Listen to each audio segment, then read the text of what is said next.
Halo sobat, bagaimana kabarnya? Kembali lagi dengan alur cerita film yang kali ini akan menceritakan perjalanan seorang tukang masak yang menjadi ahli kungfu terbaik. Film ini berjudul Jade Dynasty. Bagaimanakah itu?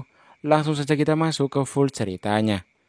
Oh iya, spoiler warning juga ya. Jadi bagi kalian alangkah lebih baiknya nonton full filmnya terlebih dahulu.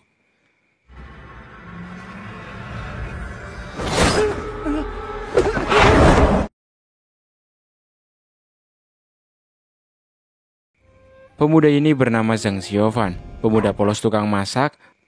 Namun meski begitu, dia adalah murid ketujuh di salah satu puncak sekte Xingyun.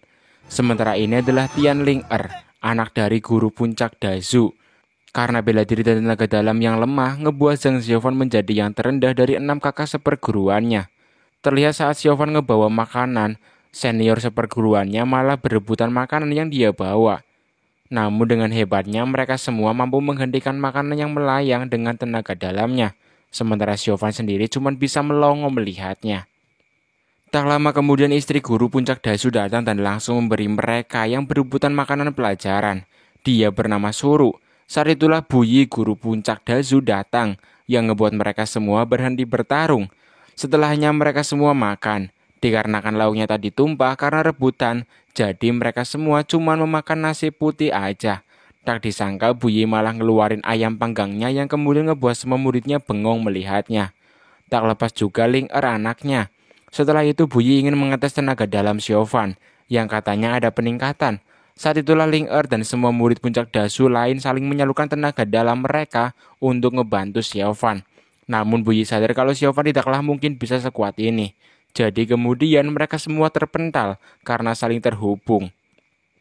Ling sendiri juga selalu membimbing Xiaofan dalam berkultivasi, di mana Xiaofan dan Ling berkonsentrasi untuk meningkatkan ranah mereka yang berpusat pada pernafasan.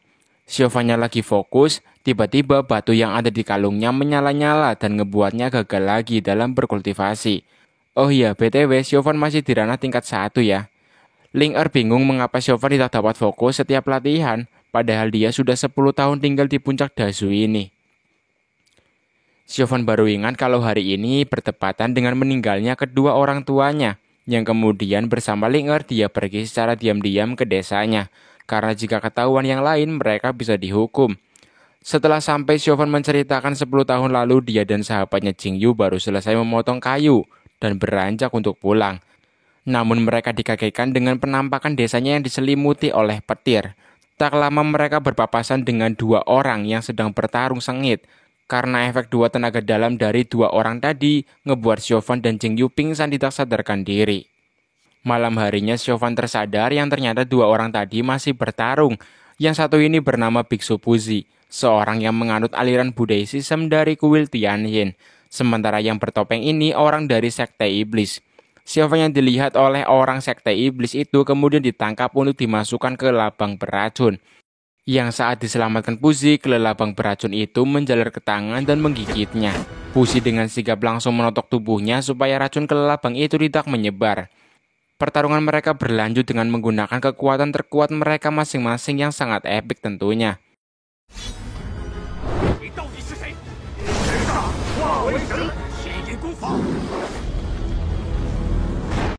Singkat cerita, keesokan harinya, Xiaofan dan Jingyu mendapati kedua orang tua mereka mati bersama juga dengan semua penduduk desa yang lain.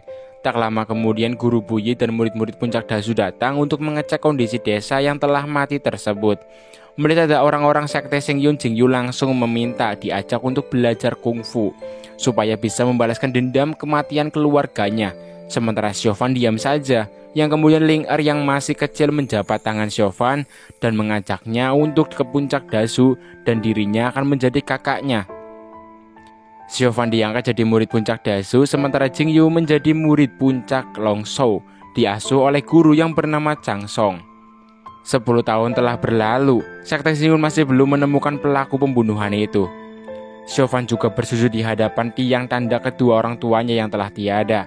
Singkat cerita, malam harinya Xiaofan diajak senior-seniornya untuk melihat murid-murid puncak Xiaozhu yang berisi para cewek-cewek latihan. Mereka juga bertemu dengan murid-murid puncak lainnya seperti Cheng Susu dari puncak Feng Hui, ada puncak Longshu, Luoxia, Chaoyang, dan Tongtian juga. Dengan embel-embel latihan kungfu bersama, mereka pun pergi bareng.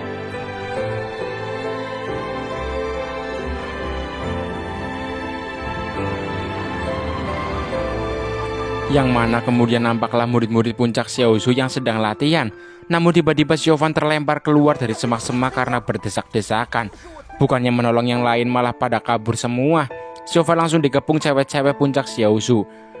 Dan sebagai hukuman, Xiaofan dihukum dengan cukup ekstrim, di mana kakinya diikat dan dilempar dari atas tebing oleh Lu Sueki.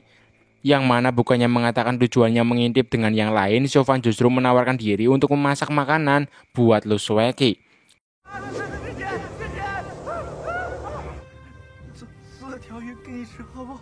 Merasa hukuman ini tidak ngefek, Lu Sueki pun menghukum Xiaofan dengan cara yang lebih lembut. Yang mana tubuh Xiaofan diberi semut-semut gatal. Kemudian senior-seniornya yang datang langsung sadar kalau Xiaofan sedang dalam bahaya jika tidak cepat-cepat diobati. Mereka semua ngebawa Xiaofan ke dapurnya dan kemudian mengambil semut-semut gatal di tubuhnya. Karena cara ini kurang efektif, mereka semua berinisiatif untuk memasukkan Xiaofan ke dalam panci supaya semut-semut itu mati. Ling Er yang tahu kalau Xiaofan sedang direbus marah dan menyuruh mereka mengeluarkan Xiaofan, di mana Ling Er langsung mengobati Xiaofan dengan obat yang sudah ia buat. Hal ini juga mereka rahasiakan dari Guru Buyi, karena jika sampai Guru Buyi tahu, mereka justru dalam bahaya.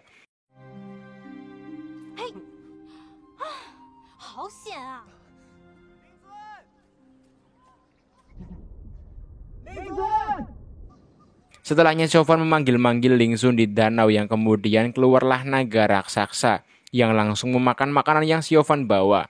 Ternyata di sini Xiaofan hanya ingin meminta saran Ling Sun soal apa yang harus dirinya lakukan untuk lebih dekat dengan Ling Er, mengingat dirinya menyukai kakak seniornya tersebut. Setelah memberi isyarat untuk Xiaofan mencium Ling Er, Ling Sun pun balik ke dalam danau. Setelahnya Xiaofan diberi Ling Er kitab Yu Xing Jing untuk ia pelajari, mengingat turnamen kungfu sekte Xingyu sebentar lagi akan digelar. Ling Er berharap Xiaofan dapat mempelajari isi yang ada di dalam kitab milik ayahnya tersebut. Xiaofan langsung mempelajarinya. Ki sejati bisa dikatakan seperti tenaga dalam di setiap diri manusia, dan latihan ini memang harus memusatkan ki di dalam diri Xiaofan. Namun Xiaofan kembali gagal berkonsentrasi karena adanya manik pemberian dari Puzi 10 tahun lalu, yang mana manik itu bernama manik penghisap darah. Dan Puzi menyuruh Xiaofan membuang manik tersebut di jurang yang dalam karena manik itu sangatlah berbahaya.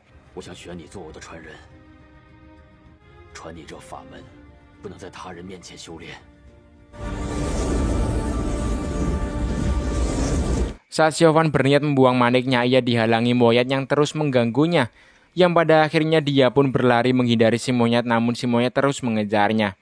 Dan akhirnya Xiaofan terjatuh ke dalam danau. Saat disinilah tubuh Xiaofan semacam tertarik ke pusat terdalam danau yang mengeluarkan semacam cahaya. Namun saat mau mencapai pusat dalam danau, manik yang ia pegang membawanya kembali ke permukaan. Yang mana si monyet berusaha kembali merebut manik di tangan Xiaofan, yang pada akhirnya si monyet menggigit tangan Xiaofan. Xiaofan yang refleks melempar si monyet ke dalam pasir penghisap. Sementara darahnya tidak sengaja menetes ke manik penghisap darah, yang seketika isi pusat dalam danau tadi keluar ke langit. Disusul juga dengan manik penghisap darah yang kemudian dua barang berharga itu menyatu dengan sendirinya. Alam dibuat menggelegar. 7 pemimpin puncak sekte Xingyu juga melihatnya. Di sisi lain, sekte iblis di dalam gunung berapi melihatnya dan menyadari kalau manik penghisap darah milik kultus Raja Iblis menyatu dengan tongkat pengejar sukma, yang kemudian si tongkat kembali ke tangan Xiaofan. Xiaofan juga kemudian menyelamatkan si monyet dari pasir penghisap, yang ngebuat si monyet akhirnya tunduk padanya. Saat mau pergi balik, tongkat Xiaofan diambil orang misterius. Xiaofan yang berusaha melawan kemudian dibantu Lu Sueki yang datang dan bertarung melawan orang tersebut. Tak hanya Lu Sueki, Ling Er juga datang ngebantu Xiaofan. Xiaofan juga merasa aneh karena luka yang sebelumnya digigit si monyet tiba-tiba menghilang. Sementara orang misterius tadi bernama Biao, anak dari Raja Iblis yang sekarang.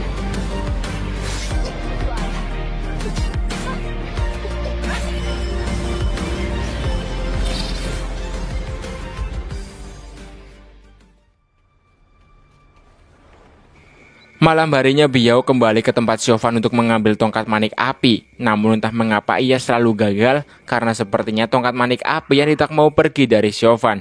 Dan semua cara yang dilakukan Biao gagal dan mengharuskannya pingsan semalaman.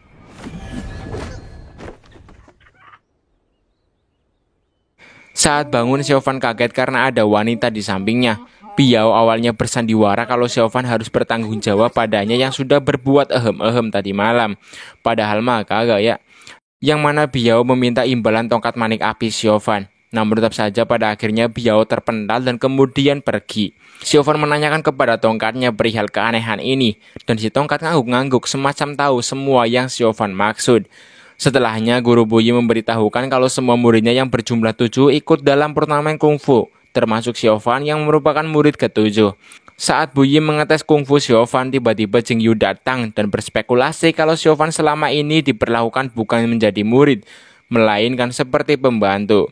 Jingyu tidak tahu yang sebenarnya marah, Ling Er yang tidak terima kemudian bertarung dengan Jingyu. Tak lama senior Jingyu yang bernama Qihou datang dan melerai pertarungan mereka. Dia juga meminta maaf atas ulah Jingyu tadi. Nampak juga ya kalau Qihou dan Ling Er yang saling mempunyai rasa satu sama lainnya. Kedatangan Qihou dan Jingyu juga sebenarnya ingin memberitahukan perihal turnamen kungfu yang dimajukan jadwalnya jadi lebih awal. Yang setelahnya mereka langsung pergi dari puncak Dazu ini. Singkat cerita, Xiaofan yang sedang mencari kayu bakar tak sengaja melihat Biao yang baru memetik bunga. Xiaofan menegur Biao yang memetik bunga karena menurut Xiaofan bunganya kasihan. Xiaofan bahkan mengatakan kalau bunga itu pasti sudah kehilangan nyawanya. Jadi dia pasti tak bahagia. Biao tidak peduli dengan omongan Xiaofan. Dia sendiri yakin kalau bunga-bunga ini bahagia jika dirinya yang petik. Saat Biao hendak mengeluarkan pedangnya, tiba-tiba orang-orang lewat. Dia langsung mencium Xiaofan untuk diam dan bersembunyi agar tidak ketahuan. Entahlah, Biao seperti menghindar dari seseorang. Setelahnya Biao langsung mencari di mana tongkat Xiaofan. Karena tidak menemukan tongkatnya, Biao pun pergi. Xiaofan sendiri patah hati setelah melihat Ling Er yang sedang mesra dengan Qihou. Xiaofan yang sangat mencintai Ling Er harus menerima kenyataan kalau sebenarnya cintanya sudah bertepuk sebelah tangan. Benar-benar menjadi seorang sad boy ini Xiaofan.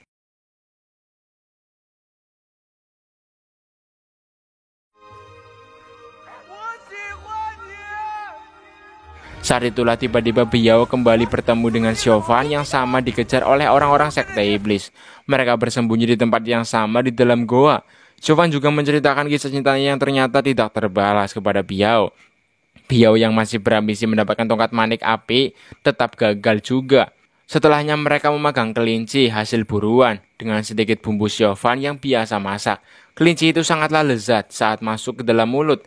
Bahkan kata Biao rasanya mirip dengan masakan almarhum ibundanya. Biao juga punya pengalaman pahit di mana ibunya harus meninggal saat dia dan ibunya terjebak di dalam goa yang dalam. Xiaofan juga menceritakan perihal orang tuanya yang meninggal dibunuh 10 tahun yang lalu. Awalnya Xiaofan ingin balas dendam, namun sekarang Xiaofan justru sudah belajar mengikhlaskannya. Karena itu semua akan percuma dan lebih baik yang dilakukan sekarang adalah menghargai orang-orang terdekatnya saja. Biao mulai tertarik sama Xiaofan setelah Xiaofan yang mengatakan kalau Biao terlihat seperti orang baik. Jadi saat dirinya turun gunung, Biao akan dia ajak. Singkat cerita, turnamen kungfu sekte Xingyun digelar. Semua murid 7 puncak datang. Ada Xiaofan juga yang bertemu Cheng Susu lagi. Dan juga ada Lu Sueki yang menjadi pusat perhatian karena kecantikannya. Karena berdesakan, Xiaofan kembali terlempar dan tak sengaja memeluk Lu Sueki. Lu Sueki memukul Xiaofan dan kemudian lanjut jalan. Dikarenakan murid di turnamen ini ada 63, jadi barang siapa dapat undian nomor 1 akan otomatis lolos ke babak kedua. Undian pun dimulai, Xiaofan tidak bisa terbang diketawai dan saat mau mengambil undiannya, Lu Sueki menukar itu. Yang ternyata undian yang Xiaofan dapat adalah nomor 1 dan otomatis lolos ke babak 2. Bagi Lu Sueki, menang tanpa bertarung adalah hal yang memalukan.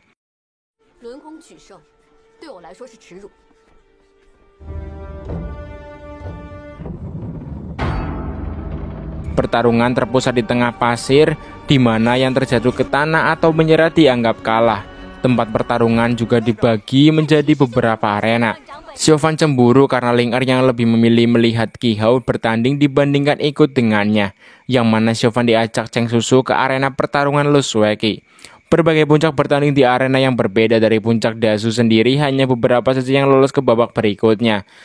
Setelahnya diperlihatkan Lu Sueki yang terus berlatih dengan keras, bahkan bisa dikatakan terlalu memaksakan. Di sini juga dapat diketahui kalau gurunya Lu Sueki ternyata sudah memudar kungfunya. Oleh karena itu, gurunya berharap kalau Lu Sueki lah penerus pemimpin puncak Xiaozu ini. Dia juga diberi obat gurunya yang berguna di saat-saat genting. Keesokan harinya giliran Xiaofan yang bertanding, di mana semua seniornya memilih untuk menonton pertandingan Ling Er, dan pertandingan Xiaofan yang nonton hanyalah Cheng Susu seorang. Tanpa mengeluarkan tenaga lebih, tiba-tiba saja lawannya dibuat KO. Xiaofan bingung karena ternyata tongkat maniknya lah yang sudah mengalahkan lawannya tersebut. Bahkan Cheng Susu dibuat bengong, tidak menyangka Xiaofan menang dengan begitu cepat.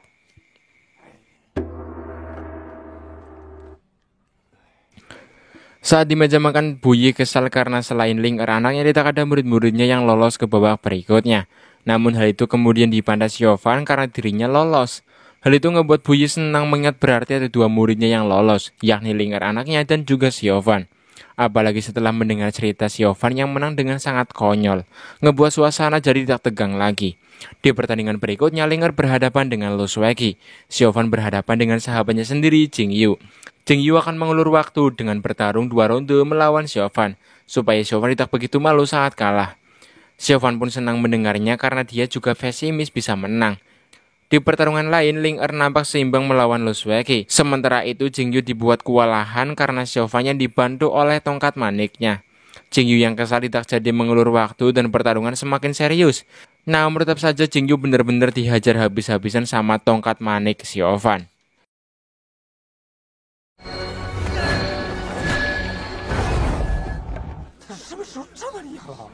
Xiaofan pun dinyatakan menang. Xiaofan kemudian menyesal karena meski dirinya menang, saudaranya Jing Yu jadi menjauh darinya. Xiaofan kemudian membuang tongkat maniknya. Kembali ke pertarungan Lu Sueki dengan Ling Er. Xiaofan yang baru bergabung menonton dengan kondisi lesu, disemangatin seniornya yang lain yang mengira kalau Xiaofan telah kalah. Padahal yang sebenarnya Xiaofan menang. Mendengar kalau Xiaofan menang, kemudian semua senior memberikan pijetan dan pelayanan khusus buat adik ketujuh ini. Pertarungan berikutnya, Xiaofan akan melawan Lu Sueki, yang berarti tadi Ling Er kalah. Bu Yi menyuruh Xiaofan mengatakan dari mana dia bisa kungfu seperti tadi, yang mana kalau Xiaofan belajar kungfu dari luar sekte Xingyun, maka akan dapat hukuman.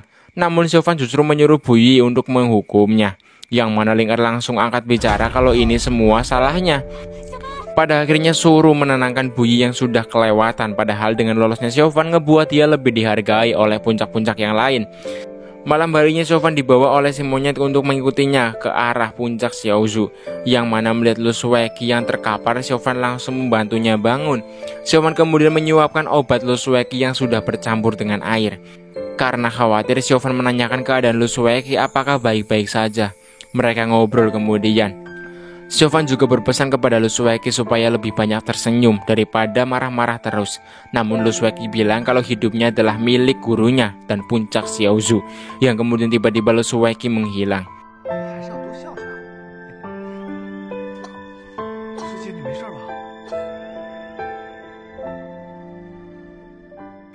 Keesokan harinya Xiaofan akan bertarung di antar yang lain untuk mulai pertandingan. Tapi sebelum itu Bu Yi juga berpesan kalau menang dan kalah tidaklah penting lagi. Yang terpenting Xiaofan jangan sampai terluka. Semua pemimpin 7 puncak tertuju ke Xiaofan dan Lu Sueki tentunya. Bahkan si anjing dan monyet juga ikut nonton tuannya bertanding. Sebelum bertanding, Xiaofan menanyakan kondisinya Lu Sueki, mengingat semalam dia terlihat begitu lemah. Namun Lu Sueki tidak menggubrisnya, dan kemudian pertarungan pun dimulai. Dan tentu Xiaofan dibuat kewalahan tanpa adanya tongkat manik. Namun meski dihajar habis-habisan, Xiaofan tidak kunjung menyerah.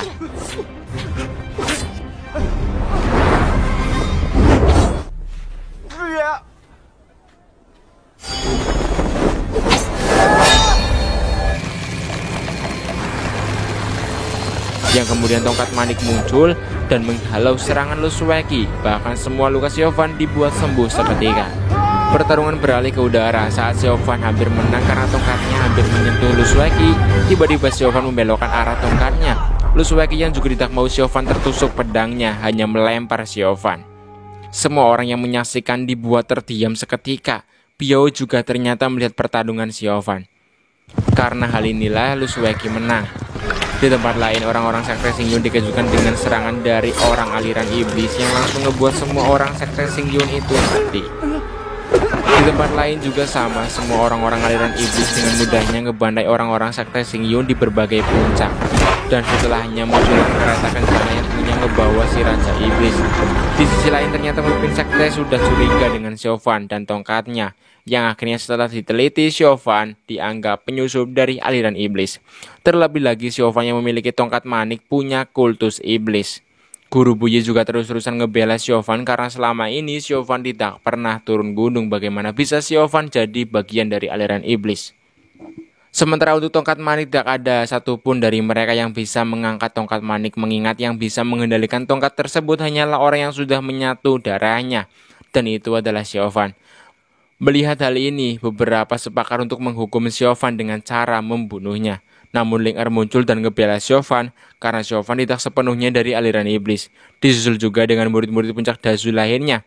Setelahnya salah seorang murid melapor kalau orang-orang aliran iblis sudah masuk ke wilayah sekte Xingyun. Bahkan beberapa murid puncak Tongtian terbunuh. Ketua sekte kemudian menyuruh agar Siofan dibawa ke bukit dengan penjagaan yang ketat supaya bisa dihukum dengan nikmat. Saat Siofan yang masih bergelantungan dengan dijaga banyak orang, Biao diam-diam sudah masuk dan kemudian menaburi racun tidur untuk yang jaga. Yang kemudian setelah aman, Biao melepaskan Siofan. Biao juga memingsankan Siofan dan kemudian ngebawanya pergi. Tongkat manik yang aktif kali ini nurut sama Biao dan hanya mengikutinya. Setelah Siofan sadar, Biao menyuruh Siofan mengikutinya untuk bertemu dengan ayahnya. Namun si Raja Iblis yang juga menginginkan tongkat manik berusaha menyerang Siofan. Dan Biao yang melihat pun bergerak melindungi Siofan. Ayahnya benar-benar tidak memperdulikannya, yang pada akhirnya Raja Iblis bertarung melawan Siofan. Meski sudah berusaha dengan keras, dia tetap tidak dapat mengambil tongkat manik dari tangan Siofan.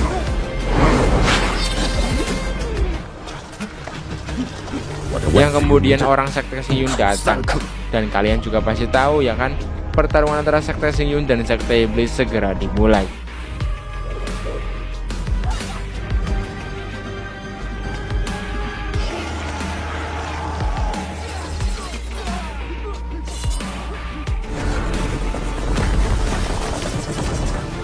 Pertarungannya benar-benar epik antara kedua sekte ini. Ling Er dan Lu Sueki juga habis-habisan bertarung melawan Biao. Biao yang melindungi Siofan tertusuk pedang Lu Sueki.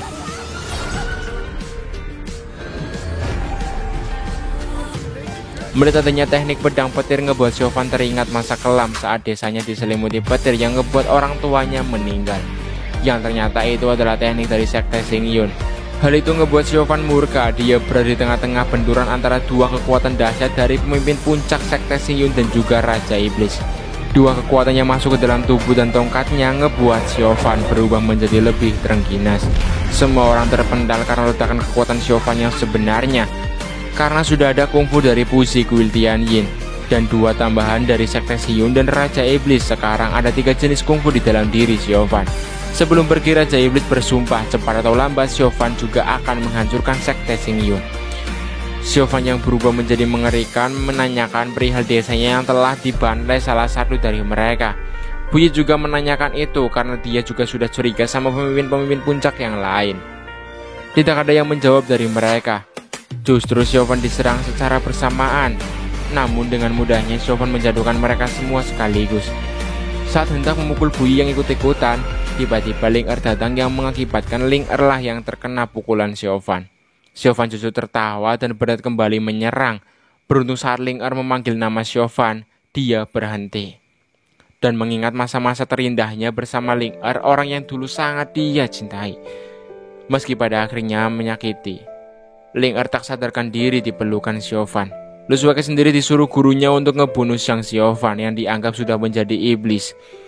Dan pada akhirnya tinggal mereka berdua. Namun saat mau ngebunuh Siofan, justru seniornya mengorbankan diri.